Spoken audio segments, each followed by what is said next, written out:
This video was sponsored by Squarespace. Hi, this is Emily from Minute Earth.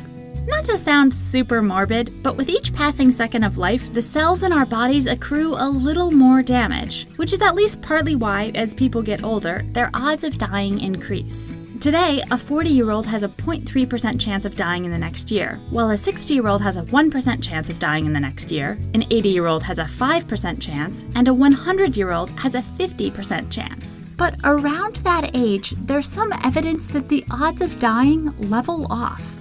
So what would make the mortality curve flatten out like that? One theory is that it has to do with natural selection and bad genes, the other kind. Take a hypothetical gene mutation that proves fatal during childhood. Because it kills its host before they get old enough to reproduce, it never gets passed on. Natural selection weeds it out.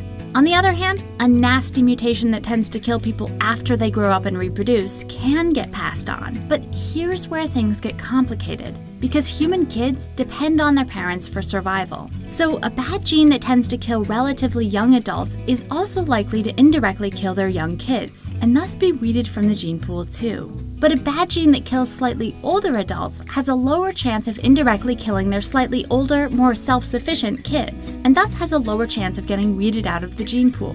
And a gene that kills even older adults has an even lower chance of also killing their descendants. In short, natural selection's ability to eliminate harmful genes gets lower and lower as the age at which those genes strike gets higher and higher. And this could explain the weird death rate curve.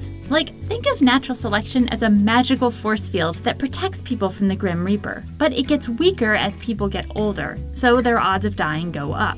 Eventually, the force field wears off entirely. So while people's chances of dying at that age are really high, they don't go up any further because there's no protection left to lose. And if the death rate really does level out, say somewhere around 50% once we hit 100 years of age, how long humans can ultimately live is just a numbers game. Right now, there are about 500,000 100-year-olds on Earth. If half of them die each year, only about 15,000 will make it to 105, only about 500 will make it to 110, and odds are none of the current centenarians will beat the old age record of 122. But if we count all 7.7 billion people living on the planet today, odds are that 15 of them will beat that record, and one lucky human will live to the ripe old age of 127.